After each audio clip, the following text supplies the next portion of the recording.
Magandang araw po mga boss at welcome back po dito sa ating YouTube channel. Meron tayong i-review ngayon yung tangga natin na 735 UB na Sakura integrated amplifier. Yung basic review lang po mga boss. Sa harap i-common lang po siya na amplifier mga boss. Sa harap ay meron siyang itong power seats, tapos meron siyang pangalan na UB 735 UB and off USB mixing amplifier. Tapos ito yung saksakan na kanyang USB at saka SD stick card. Ito po ay meron siyang display dito na mabasa kung alin yung i-input mo dito.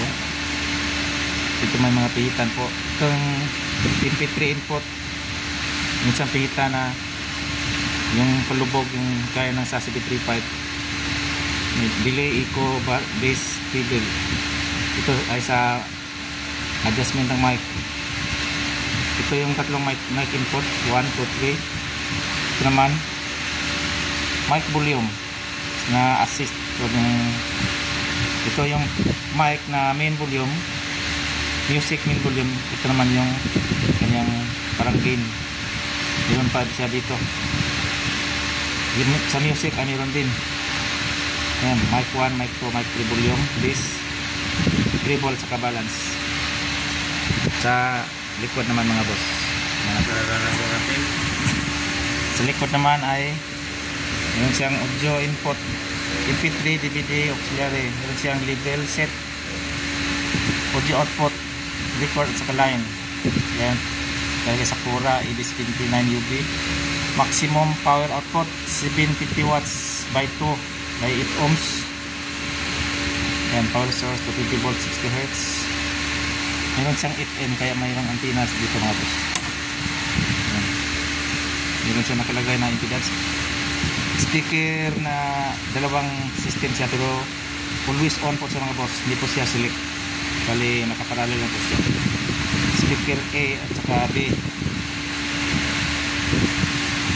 System A, system B. Yan. Yung dito left and right dito at saka kung B dito lang.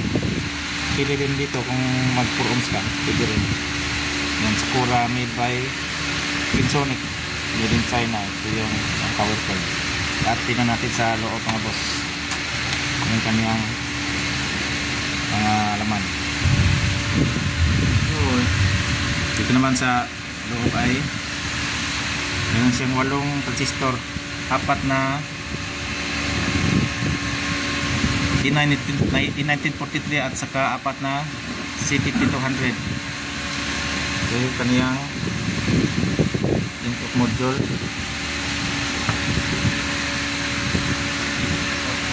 Yung kaniyang supply ay yung kaniyang supply ay 45.5 volts 45.5 volts. Yan sa kanyang main amplifier, 16016 sa kanyang tone control at saka meron siyang 10 volts para sa fan.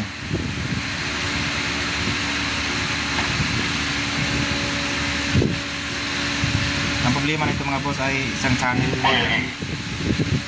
lang yung tumutunog, yung sa right channel lang, yung left ay hindi. Kaya pinagawa po ito sa atin mga boss. Yung dito na lang po yung saglit na review natin dito sa amplifier na Sakura EB739 UB. Maraming salamat po mga boss at God bless po sa ating lahat.